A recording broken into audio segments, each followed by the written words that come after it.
It's time for Respect the Process, a short chat about commercial filmmaking. Here's your host, director Jordan Brady. Well, thank you, Helen, and welcome listeners to the show. It is the 26th of August, 2021. We have director Phil Brown on the show today. I'm talking just a global phenom of a commercial director. He works here in the US of A with Spears and Arrows. We had Jason Wolk on the show. You should follow Jason Wolk on LinkedIn. He's always putting behind the scenes from commercial shoots up on LinkedIn, little montages. Back to Phil. Phil shoots in Germany, China, Italy. Why are you laughing, Jake? Back to Phil. Well, I got sidetracked. I'm introducing Phil Brown, who's the director, but Jason introduced us to Phil, and that's how he was on the podcast. Just the way you said it, though. Back to Phil. Okay. Okay, Anchor Dad. Okay, back to Phil. Yeah, like Phil's standing out in the rain ready to report from a storm. No, I'm saying let's talk about Phil. Yeah. Phil is a great director. I learned so much talking to him. His work is gorgeous. I'm going to put a link at jordanbrady.com. And you know, listeners, if you ever go to my website or even on like Libsyn and other places, Phil Brown, you click on Phil Brown, it takes you to his website. That's for any guest on the show. We do the old hyperlink to their name. But I digress. Back to Phil Brown. Great to have Phil on the show. Check it out. Let us know what you think. Jake, what do you got? Well, I got coming up for my patrons on September 14th, 4 p.m. Pacific. Right? As in California and plus states like that. Ask us anything. Ask us anything. Ask us anything. So, yeah. Remember to show up and have fun. Okay, let's get a little more specific. The Ask Us Anything is you and I doing a Zoom that is exclusive to patrons of your Patreon page. And we talk about commercials. Sometimes they ask about the podcast and what you know how you go about it. And it's an intimate group, but your Patreon is growing. So the Ask Us Anything, this time it'll be 45 minutes because Jake's back in school started, and if you want to join, it's $2 is the entry-level patronage, right? Mm-hmm. Back to Phil Brown. Phil Brown has a lot of spots. I asked him about this, Jake, and you mentioned it here in the studio, where people are staring into the camera, and it's powerful filmmaking. I love that. Back to plugging shit. Okay. My goal for the end of the year is 1,000 filmmakers signing up for Commercial Directing Masterclass. That's my online class. Right now we're at 880. So I think we can do it, Jake. Jake's just staring at me. Well, I mean, I'm a bit distracted by the what back. The fuck is going on outside? Hey, quiet over there. Okay, that sounded more like I got punched in the gut, but... Back to Phil Brown. Phil Brown has a spot for the U.S. Air Force that I think I'm going to post with the blog. You see how I'm making it a bit, Jake? Exactly. Okay. Boot camp is tomorrow, Saturday. If you're listening on Friday, it's tomorrow. Boot camp is sold out. The next one is December 4th, 2021 in Los Angeles. Didn't even need to plug it. That annoys you, Jake, doesn't it? Actually, this made sense since it literally is this coming Saturday, the 28th. So, yeah. But it's sold out, so I didn't even need to say anything about it. That's true. Okay, let's get to Phil Brown. Back to Phil Brown. Back to Phil Brown. How do you like Zoom calls the last year? You're a busy working director. Yeah, I imagine you've done tons of Zoom calls since the pandemic versus old school conference calls. Do you have a preference? Yeah, I prefer the old school conference calls simply because I think too much information is a bad thing in a way, simply because that's what you're looking at. You're looking at what's going on in the background. invariably you can't walk around while you're, I like to kind of meander around as I'm speaking, almost like theater, whereas you're static, you're on your, your laptop or your desktop or whatever, and you just gotta sit there, and also you're looking at everyone else all the time as well. I find it distracting looking at everyone else. I started turning off my own monitor because I'm narcissistic enough that I would go, God, I look good today in my brain, and I would be mid-pitch. Yeah, but I'm always looking at the backgrounds. I'm like, oh my God, like, what have I got? What did I leave? Is there anything compromising?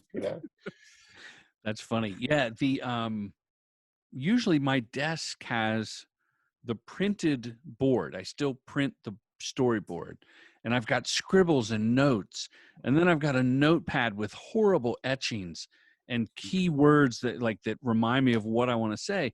But now I feel obligated to be tethered visually to look at people, and it's hard.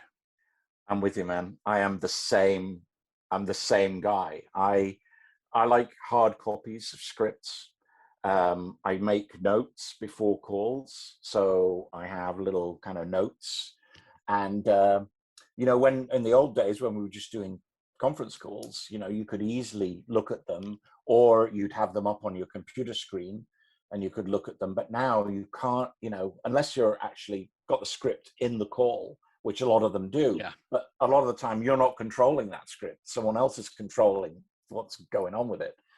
So it's really difficult, and it can put you off your stroke, so to speak. Here, I'll show you what I've been doing. I just pitched on something, and instead of trying to share my screen or have the agency producer hand it over, or the EP, I just started holding up drawings.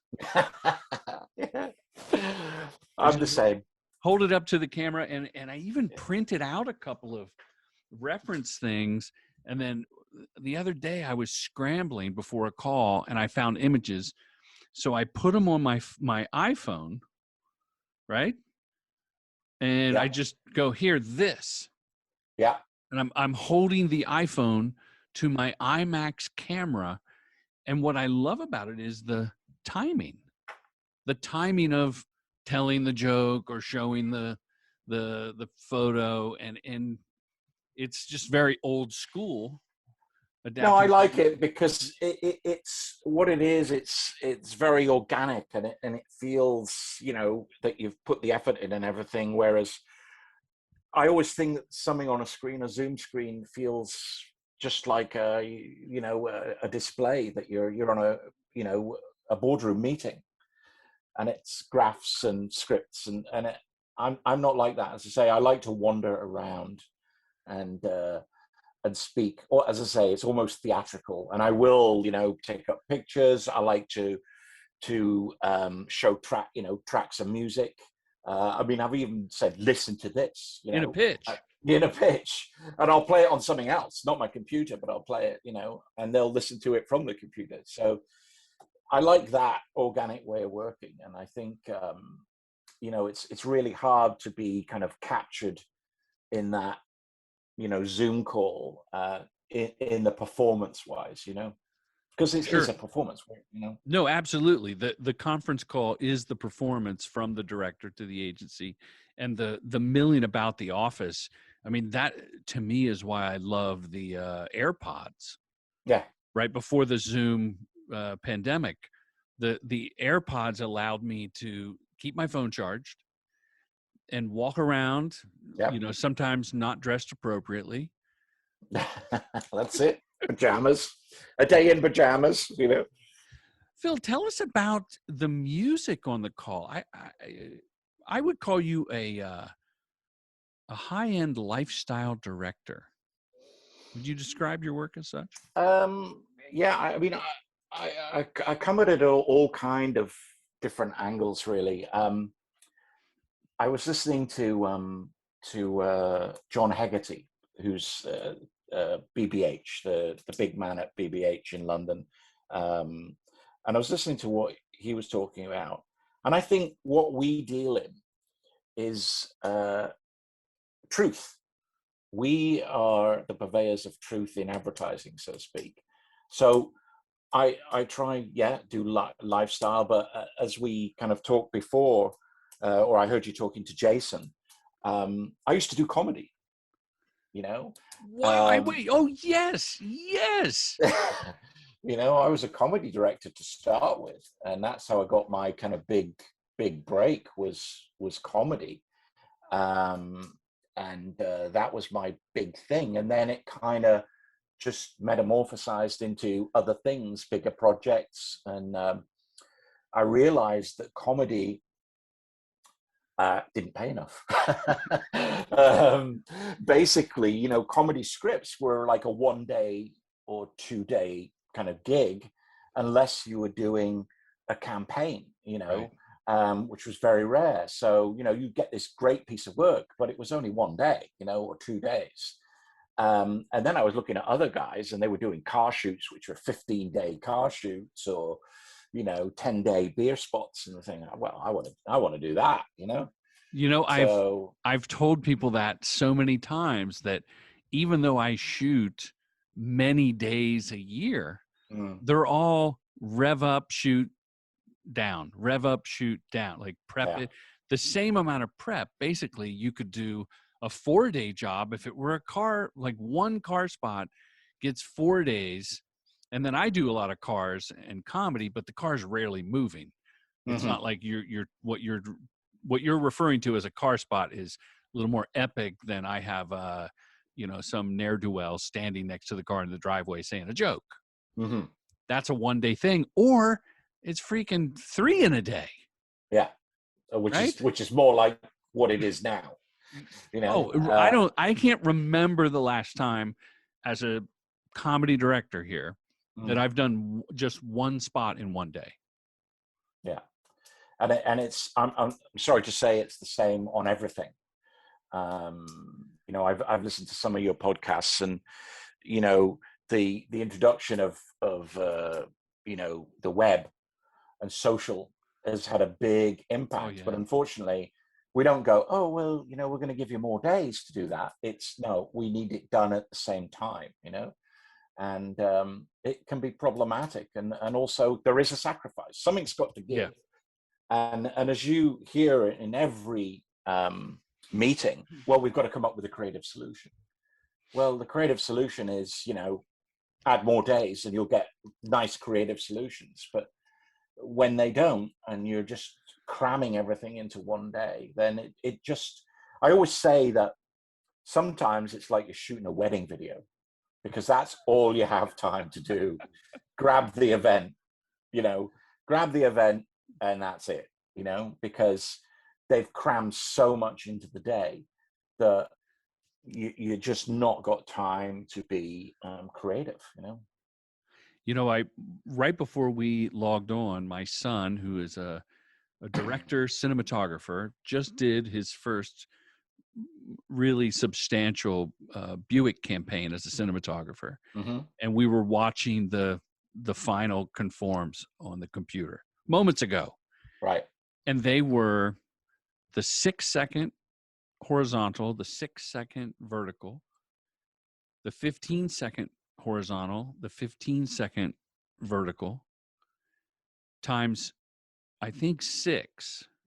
So four spots, 6 scripts, 24 deliverables, and I'm not even counting some sort of square Instagram thing.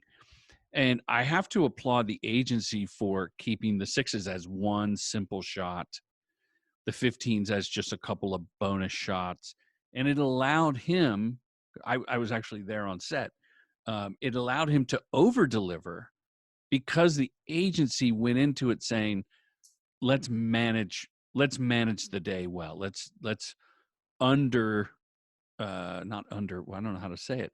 Let's ask for less so we can like under promise and over deliver. Yeah. And I think it went both ways. The agency told the client that, and they told production that. So everybody's really happy. I'm really proud. Well, wait, I got off track. You said you'll play music during a conference call or now the Zoom. Does music, how does that inform your work as a multi-day shooting, high-paid lifestyle director? I mean, music is a big part of what I do, definitely, because music will give me the inspiration for the visuals. When you hear when you read a board for the first time, like a song pops into your head. Yeah, or a track, a track, and I'll go, okay, and then I'll listen to that track, and then I'll come up with ideas, a way of shooting it, rough kind of photographic reference or whatever, and that will get the kind of juices flowing. Unfortunately, very rarely does it happen where the agency will go, we love that track, we want the rights for that track. Yeah. And just never happens, or they can never afford it. And it's not like I'm using Fleetwood Mac or anything like that. Here Comes the Sun. Yeah, it's never a big track. I always kind of use obscure music, but for me it helps me.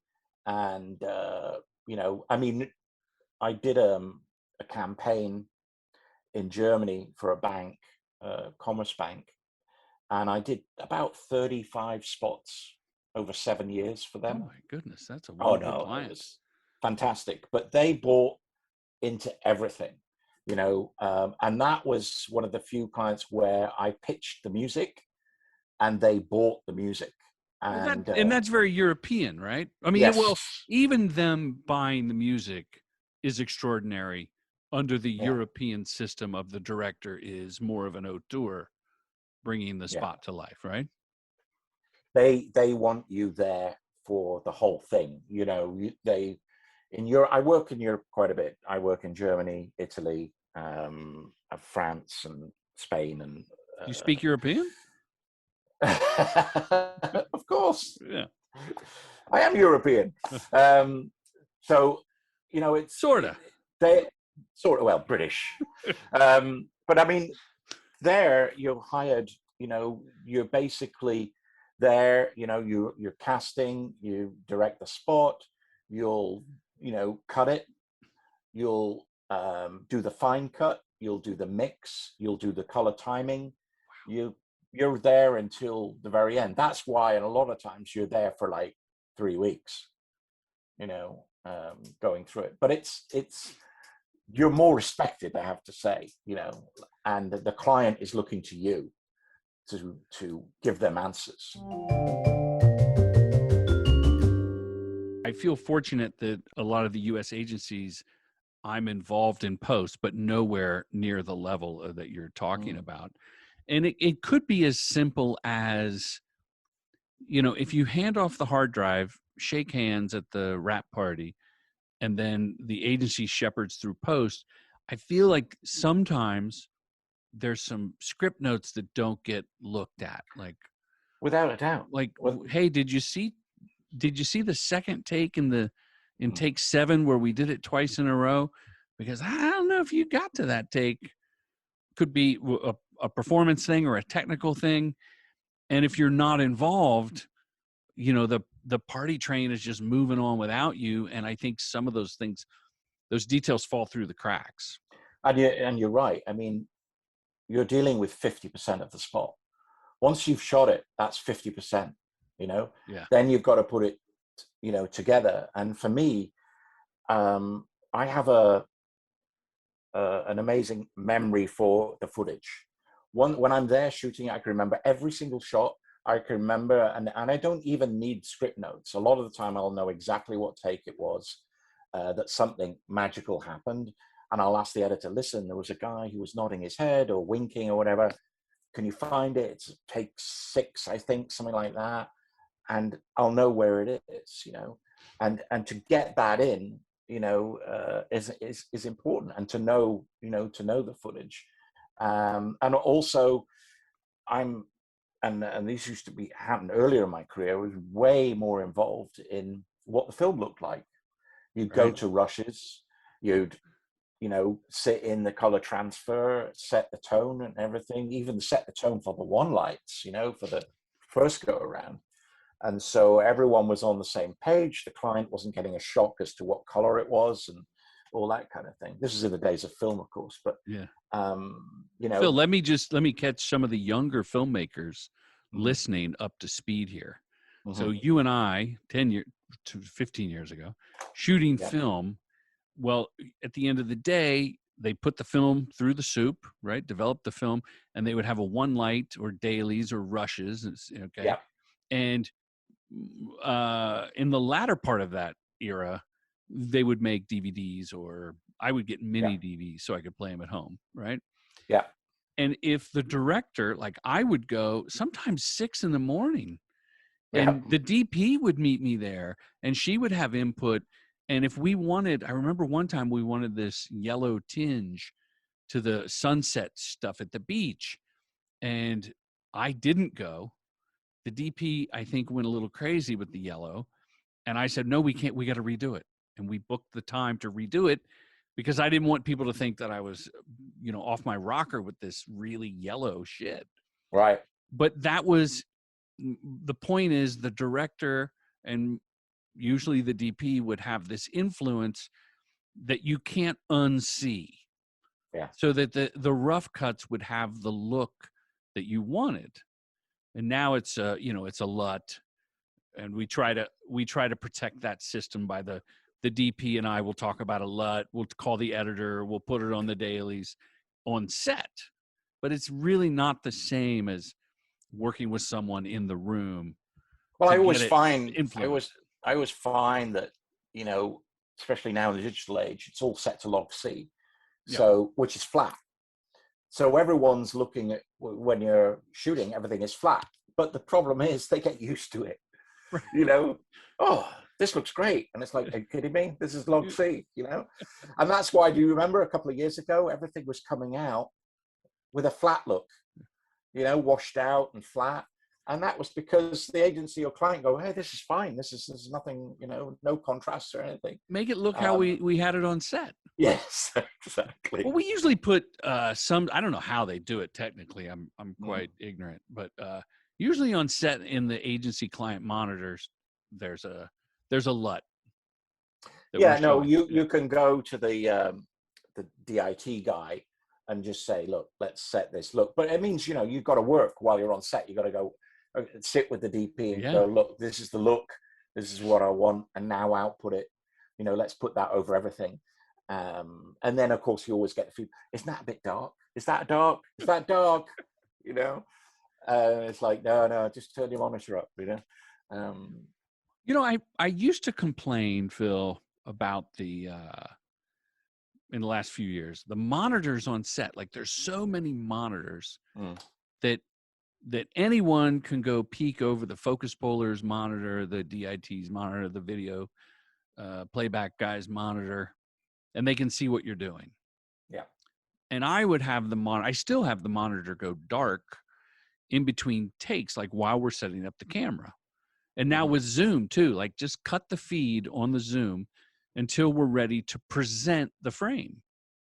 Yeah. And at first I would get frustrated, like, you guys are looking, like the agency would wander over the focus puller's little monitor on a stand. Yeah. You're not supposed to be looking yet. And now I go, yeah, look, walk around, look at anybody's monitor. It's not ready yet. Like you're eating raw chicken. It's not cooked yet. Yeah. And then say, you know what, let's go over to the monitor. Let's turn on the big monitor and let's talk about the frame. Even though you've been cheating. Yeah, no, it's difficult. It's difficult because, I'm guilty of turning off the monitors, to be honest, when I'm shooting, just so I get the shot that I want before everyone screams at me. It's like, because I just want to get it in the can and then switch it on again, and then we're back to normal. Right. So there you go. That's one of my secrets. That's a good tip. Yeah. And just, did you feign like, oh, I don't know what happened? Yeah. It's and you know what? Listen, as well as I do. Before the pandemic, Video Village is just really full of people looking at their iPhones, not at the monitor. Sure. So I mean, I've got I've got pictures. I'll have to do a coffee book, you know. I would love So that. a Video Village coffee book. Video villages are from around the world with everyone looking at their iPhones, you know. A lot of tops of heads in that book. Yes, exactly. Well, you know, I encourage them agencies to bring their laptops to set to write the next script to get the next job. That's important. Here's a dirty secret I do is I will change the lens without really asking or telling anyone. Like do a couple of takes on a 35 and then change it to a 50. And just I never tell them. Oh, really? Yeah, I've never told an agency what lens I'm using. Never. Well, no, we don't tell them. They don't care about what the number, like the millimeters. I'm just saying it's a decidedly different focal length, but just vague enough change that no one really notices. And hopefully the editor sees that you don't have to use that same shot twice. Right. Like you can cut back to the tighter shot, and as opposed to repeating the opening 35. Right. Yeah, no, I find less is more. So let's back up to the origin story of Phil Brown. Where did you start? Okay, well, I started back in the UK. I actually studied interior design. So I was an interior designer. I graduated from Teesside University, which is in the northeast of England, and with a degree in interior design. And then I went up to Edinburgh, Scotland, and worked there as an interior designer. And I hated it. I just, I wanted to do set design. So I kind of did a little bit of set design in the theatre there in Edinburgh. And then I got to know a friend of mine who was a video, like a video producer. And he was doing kind of corporate video stuff, and we got the chance to do a music video. And so I helped him and I ended up directing it. And this music video did quite well. And what's the song? Tell us the song. Oh, it was Runaway. It was an old 1960s song that we did, and it was for a competition. Del Shannon. Yeah, I know the song. Yeah, they all and we did Run Away. Yeah, that's it. Yeah, that's it. So we did a music video, and it got a little bit of notoriety. And the next thing, I got a call from a company up in Aberdeen saying, "Hey, would you like to direct films for corporations, corporate?" And I said, "Well, it's better than what I'm doing at the moment. Yeah, I'll go up to Aberdeen."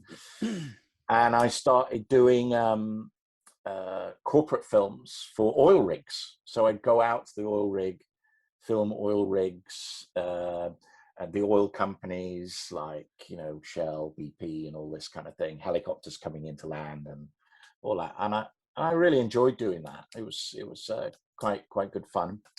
And then it sounds sexy, by the way.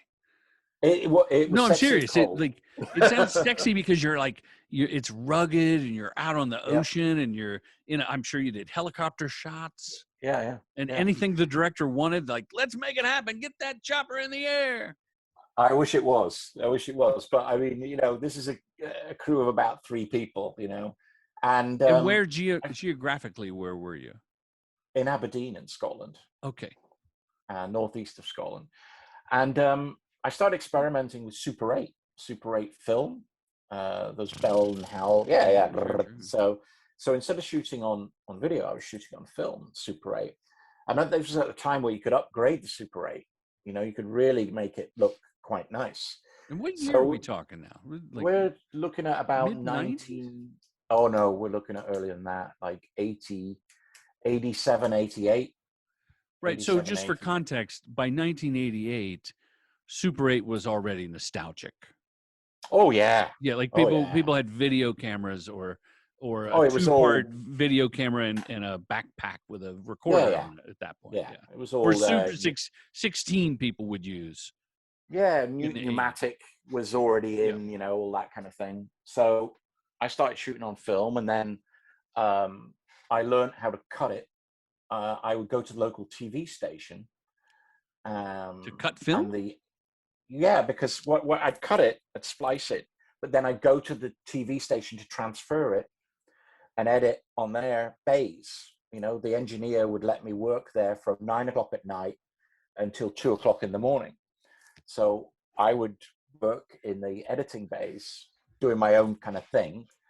And at that time, there was a competition that came up for Absolute Vodka, to make a film for Absolute Vodka. So I got the guys in the company that I was working with to let's do this. So we made us a little set. We came up with a little story, shot it in black and white, Super 8. I mean, we literally made the set. I mean, we were painting and all this kind of thing, and we had a great idea. We shot this. Once again, I Absolutely. edit. And Absolute in the 80s was the Ciroc of its day, right? Like it was. Oh, it was Absolute like, was the global brand of vodka. oh yeah, And probably one that spent more on advertising and marketing than oh, even without a doubt, Smirnoff, that's for sure. it was the brand, and the advertising was superb. So we did this film. I entered it. It was Creative Review out of London, and we were one of the winners. So I ended up going down to London for the finale kind of thing, you know, the awards ceremony, and I met the director, Ken Russell. I don't know whether you heard of him, but Ken Russell, he did Women in Love. He did Devils. He's Okay. Tommy, the movie. Oh, The Who. sure. So he did that movie. Very avant-garde director. And he took me aside after seeing my thing, and he said, "You know what? You should do this for a living. You should be a filmmaker. You should." And I was like, "Wow, really?" You know, because you know That's you're so awesome. insecure. You're insecure about what you do, and am I? Because you think someone's going to tap you on the shoulder, you know, and going, "Fake. You're a fake." Right. You know, you don't know what you're doing. And we're all like that, you know. So, you know, Ken Russell kind of encouraged me, and that was when I made the move. I thought, right, this is what I'm going to do, and I started making these little travelogue films with Super 8. And at that time, then I moved to Vancouver in Canada and got a job as an art director at BBDO. And That's an interesting way into the agency. yeah, Like most, because I, you know, doing my diligent research on you, Phil, I knew that you had agency experience, and I thought that's where the start would be. Well, you know, I was on set, I saw these other directors, I said I can do it better, because I think agency creatives make great commercial directors. Yeah, you have this master class, you know, grad school with all these different directors, art directors. A friend of mine just started directing, and he's a terrific art director that knows what he wants. Right, he knows the frame. So seeing his etchings come to life on film, I was not surprised.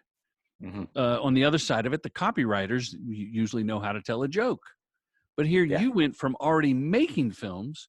How did you get the gig at BBDO in Vancouver?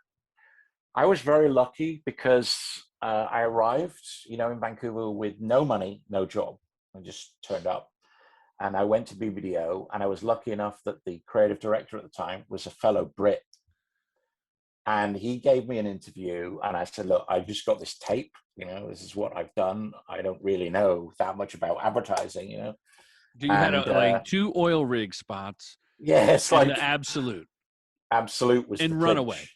Yeah, Absolute. I showed Absolute, and he said, "Well, did you do, you know what?" And he said, "Right, well, you can freelance for us." And I got a job, you know, gigging with them, and then they offered me a full-time job, which I did for a year and a half.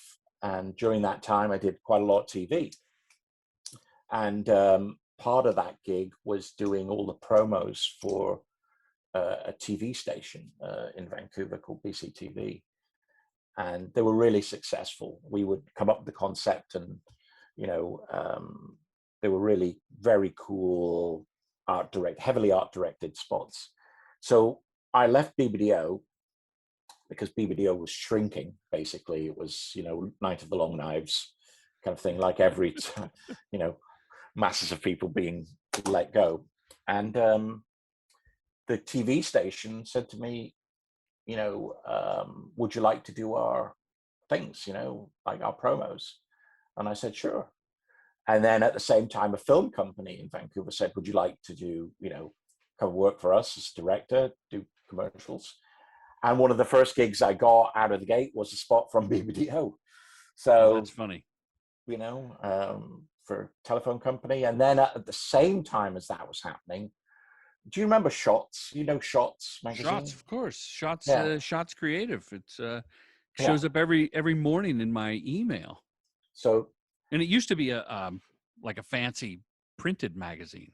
Yeah, it was a printed magazine, and you get a tape every month.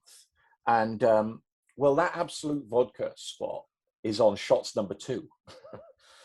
Really? When they first launched? When they first launched, it was on Shots number 2. And nothing, a couple of things happened. But then I did another spot when I was in Vancouver, and it was a spec spot called Fong's Chicken. And it was that a real place, or that's it was a butcher's place in Vancouver. But we came up with this idea of these two Asian ladies getting on a bus, and it was something that happened to the writer while he was in San Francisco. These two ladies had gone on with a chicken under their arm, and the bus driver said, you can't come on, no live animals. So they just looked at each other and killed the chicken to get on the bus. That's funny. So we did that. We created that spot, and it just took off. It got onto Shots number 13. And I was getting phone calls, faxes, and everything from all over the world, from Italy, from France, from Germany, from the UK. And that was when my career really kind of just skyrocketed. And it literally just went straight. It's great that a spec spot can really kick your career up a notch. That was in the days where you could do spec spots.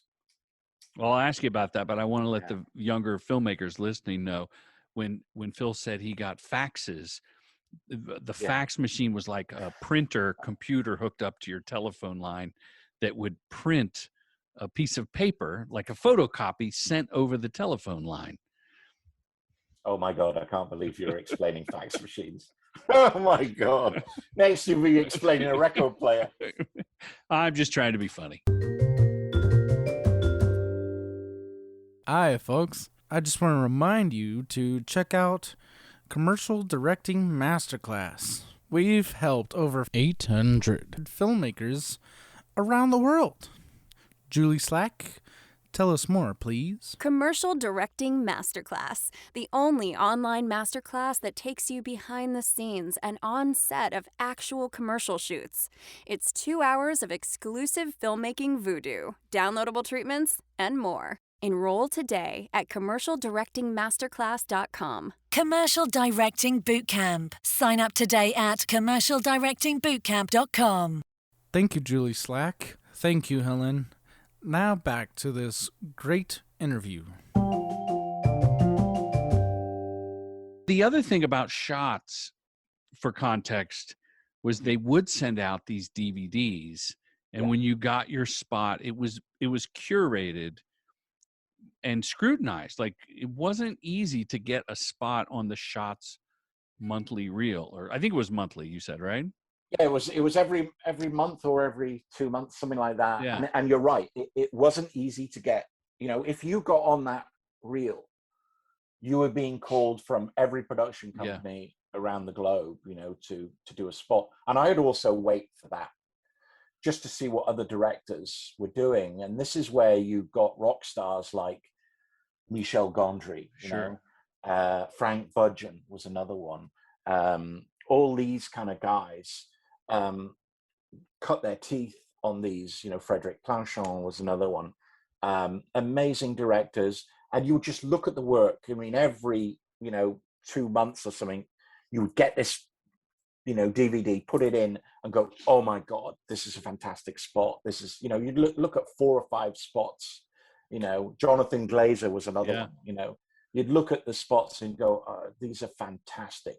Nowadays, not so much. You know. Well, also the shelf life of success of a spot is 4 days.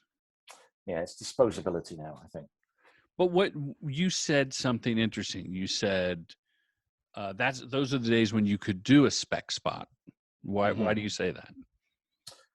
Because I think it's harder for directors now to do spec spots because the people are a little bit more cynical, I think, about spec spots. They see it's not real, therefore they don't give it any credibility. And I also think it's much easier to do a spec spot now because every person has a camera, an iPhone. You know, Yeah. everyone has the ability to edit on their computer, so it's iPhone. not, or their iPhone, yeah. So it's not a big deal anymore. Whereas, you know, in those days it was a big deal because you were shooting on 35mm film. You know, you were doing, you know, a spec spot would cost, you know, upwards of $40,000, you know, like to get, and that's including favors, you know. So it was never free, and you would have to have a whole crew of people working for no money, you know. Amen. So I tell any filmmakers, do not make Nike spots. Every filmmaker wants to make a Nike spot, you know, and it's like, do something original, do something, you know. The biggest thing with a young filmmaker is to find your voice. Amen. To find out who you are, what is your trademark, what is the thing that sets you off differently. Don't go into it copying somebody else, you know, and don't go into it saying, I want to make a Nike commercial, or I want to make, you know, Jeep or something like that. It's do something original and unique, then you're going to get noticed, you know. Otherwise, if you're going to do everything that everyone else is doing. Should the young filmmaker, and by young I mean young in the experience, because you could be in your 50s and quit your job at the air conditioning repair place and start directing, for all I care. I'll help you. Phil, do you mean that they should do what should they do if it's not a spec commercial though? Like a short film. A short film, it could be anything. I mean, anything goes. And as I said to you before, I mean, I was an interior designer. And I think if you've got a broad outlook, you know, at life and experience, then you'll come up with something, you know. But I would say, yeah, I mean, come up with a film with ideas. I mean, it could be a music video. I mean, that gives you obviously a lot of freedom. It could be for a song. You don't have to have the artist. You can just pick a favorite song that you like and go shoot the visuals to it. But, you know, I think in our business, in the commercial making business, unfortunately, the film making part of it is the smallest part of what we do. Amen. You know, the easiest part of what we do is actually making the film. The hardest part is getting there, you know, doing all the calls, doing the conference calls, doing the pitches, you know, being briefed. 38-page treatment. Yeah, 38-page treatments. Once you get the call, you know, once you get the job, then it's all the meetings, the boardroom meetings, the wardrobes calls. Well, I liken it. Here's my kind of, once you get a job, it's like carrying a basket full of eggs. Okay, you have this basket full of eggs and you carry it throughout the job. And as the job progresses, you have to throw a couple of eggs out because they get broken, because you didn't get the location that you wanted. You didn't get the cast that you wanted. You didn't get the wardrobe you wanted, you know, and each time some of those eggs go out. Then you get to the shoot. Then you don't get the shots that you want because, you know, client wants that particular shot and it wants it point the camera over there. So you throw a couple more eggs. And at the end of the day, you know, you don't get, you know, the transfer that you want because the client wants it bright and sunny and you want it dark. And so you could, you know, the edit, it's the same. The music, it's the same. So at the end of the day, it's how many eggs you have at the end of that in your basket. If you have a full basket at the end, you've done really well, you know. Oh, it's heaven. And but it's very rare.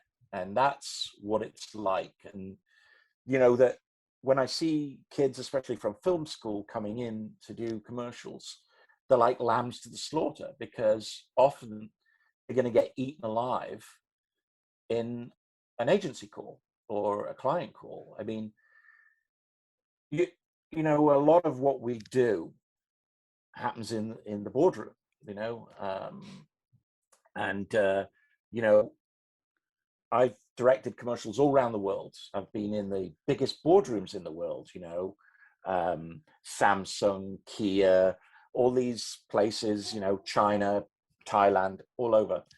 And you're with these major companies, and you're sitting in the boardroom with the agency and with the company, and you've got to solve these problems. And a lot of the time, I mean, I've had it where I've been in the pre-pro meeting where the client has decided to change the whole script completely. As if they've never read the script until that day. Yeah. You know, and then you see all this panic, and everyone's there in the room, you know, everything is organized, cast is done, wardrobe is done, but now the spot changes completely, you know. And you know, you've got to be able to cope with that kind of stuff. And as I say, to be able to manage, you can't be a creative up in his ivory tower saying, you know, I can't deal with that, you know. You just got to get dirty and get on with it, you know. My go-to is as much for the client and the agency as it is to remind myself that we're going to figure it out. I'll just take a breath and go, there's only solutions in filmmaking. And it seems to calm everyone down, like, wow. And I believe it. Like, I'm half hyping myself up, but I'm also calming everybody down, because that happens. And, you know, especially when the agency is so passionate about this, about this project that they lived with for another 3 months before we came on board. I just let them know, like, we're going to figure it out. We'll probably even shoot what we plan to shoot at the same time. It's all going to work out. No, and I agree. And you need, you know, that person as a director needs to be that calming influence, needs to be the captain of the ship. I always say that, and it might sound awful, but when you're on set, or when you're making a commercial, it's not a democracy. You know, it is an amalgamation of ideas and everything, but you can't have 5 different focuses or opinions. You have to be a benevolent dictator. Yes, exactly. You know, you've got to have you know, a focus, and then you'll get the story across. And you should be, you know, you're on the same page as the agency. And I usually find the bigger the agency, the more confidence they have. Yes, agreed. You know, in their script, and they're more willing to go, hey, you know what, I'm on another job. You guys get on with it. We know what you can do. Just sure. Do it, I would say the same is true for seasoned creative teams that have hired you. Like, do your thing. You know, on the crew side, and I think I've talked about it on the podcast here before, is I do have 2 modes. You know, early in the day, I try to start off in collaboration mode. Yeah. Then when things aren't moving along as quickly, I'll be like, you know what? No more collaboration mode. I'm going to put on the dictator hat, and I'll go get some snacks when the camera is exactly where my hand is. Right. And everybody, we get stuff done. And, you know, typically an agency producer and my line producer will come over and go, we like dictator mode. do that more. Yeah. But, you know, you want to have fun with the crew. You want to get ideas and everything. Yeah. For me, my respect is always with the crew. Yeah. The crew are the backbone of what I do. They're true professionals. They're at it every single day. As I say, I have nothing but respect for all departments. But like you said, that's almost the easiest part of what we do. It is because of the crew and the discipline and the hierarchy and the way things work on a film set. It's really the getting the job and the things that happen to get the job. And then and you mentioned the boardroom stuff after you get the job. And I would throw this one in there, is getting the opportunity to begin with. That seems to be the thing. For me, I get asked the most, like, well, how do you get the opportunities to get a conference call? And I think the answer is by having a well-defined voice and finding a champion, right? Like Jason we talked about you on the show. He's an EP that, can manage a company, can manage sales. He's very passionate about everyone on the roster. And I have your website up on my other monitor when I'm looking over here, philbrowndirector.com.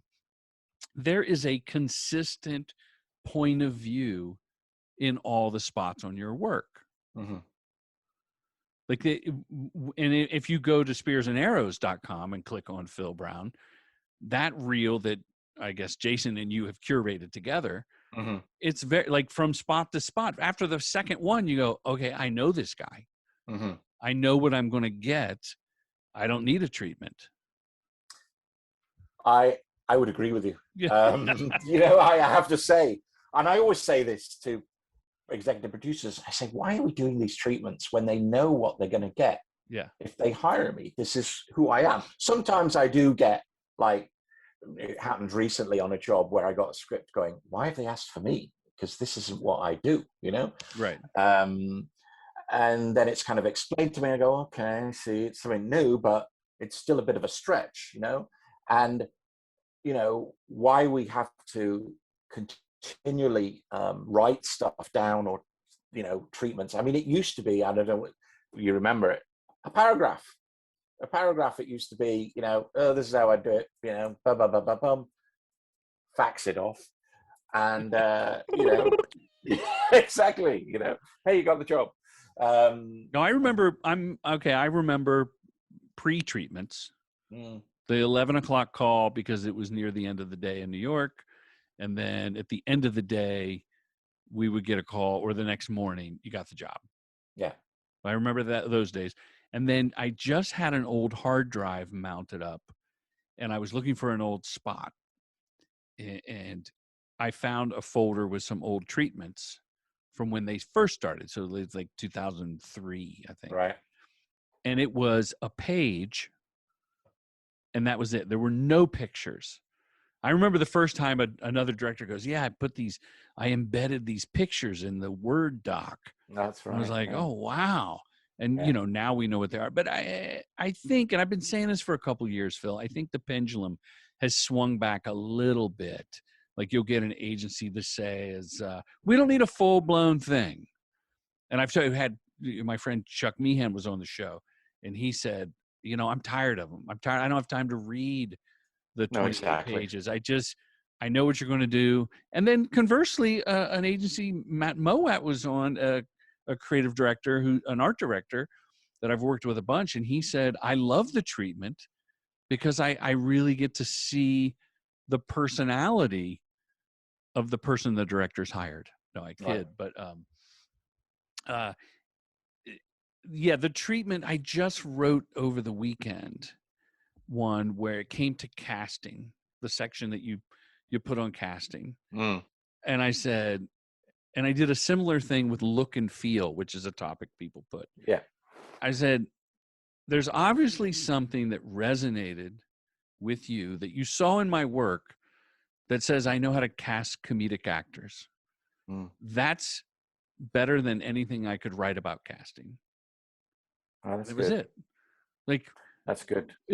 Hopefully, like, your consistent lifestyle and the way you capture these looks, like, you have a lot of people looking at the camera. That's a signature Phil Brown move. I like to break that barrier. Do you know what I mean? And a lot of the time I'll operate the camera.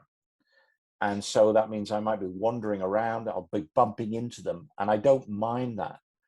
I like them to feel, a lot of the time I'll roll when they don't even know I'm rolling, to capture those kind of moments.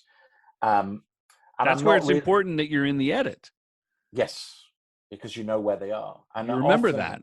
And what I do as well a lot is I will shoot on the tech days, on when we're tech scouting. I'll be shooting just to get footage, sunrises, sunsets, Oh, that's car smart. movement, all that, just so you have it in your back pocket. And I also have a drone, which I can get out quickly and just capture drone shots and stuff. So it's just the tools in your bag, that you can use to just, because you know what it's like. It's now more than ever, it's very challenging as far as budgets go. And invariably, agencies want Ben-Hur when they have the budget for Blair Witch, And then, You just make that up, or you've said that before? No, I've said it before. Okay. Because that's a good one. Yeah, the budget of Ben-Hur, Blair Witch. Yeah, no, it's and it's always the same. You have these conversations, and there is no gatekeeper anymore. There used to be the agency producer was the gatekeeper to the agency and saying, guys, you're gonna have to rethink this script because we do not have the budget to do this script. Nowadays, it's just stick it out there and see who will bite on the script. Like breadcrumbs in a koi pond. That's right. People come fighting. But the problem is you could never get over that. If you have a big spot and no money to do it, it will only ever be you'll only get a certain way to that spot. You'll never get to the full extent of that spot because you just don't have the finance to it. So just come up with something different. And it's, don't get held on that massive spot that you just don't have the money for, Right. Better to work within the means of your budget. Well, this has been a great chat. Yeah, it was nice. Is there anything I didn't ask that you wanted to talk about? Covered a lot of ground today. I think we covered. Yeah, I was just looking at my own little notes. You took notes? I took notes here just in case, I didn't want to appear stupid. I got my basket of eggs in. Yes, I got my basket of eggs in. Yeah, I love the basket of eggs. Yeah. This has been a blast chatting. I really appreciate your time. And the show My is pleasure. called Respect the Process. So what does that mean to you? That's how we end the show. Hey, there's no wrong answer. Yeah. Perhaps our way is to break that, is to always continually break that process and not make it, respectful. Maybe we got to keep making, pushing the boundaries on that. Yeah, that has come up a lot, that the only way to respect the process is to consistently disrespect and reinvent the process. I'm not putting words in your mouth, but that has been discussed before. And then there's the more literal term, like, well, respect the crew, respect the agency and client, develop the script and all that. But I think as far as coming at it from a filmmaker's point of view, to constantly, like, I love what you said about shooting on the Tech Scout. Mm-hmm. Grabbing a camera, turning off the monitor, just going rogue. Yeah. That's where some of the little nuggets of magic make it into the edit. No, without a doubt. But your world is, I think, a little bit different to my, comedy, and it's definitely a little bit.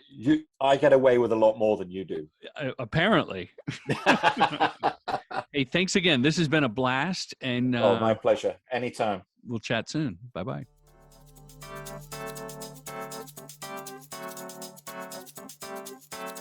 Commercial Directing Bootcamp. Learn to direct commercials for a living from a filmmaker directing commercials for a living. Sign up today at commercialdirectingbootcamp.com.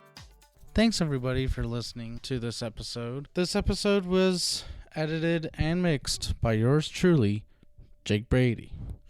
Also, if you want more good stuff, you can join me on Patreon at patreon.com/respecttheprocess. Please make sure that you leave a like and rate this podcast on wherever you find this podcast. Okay, have a good day.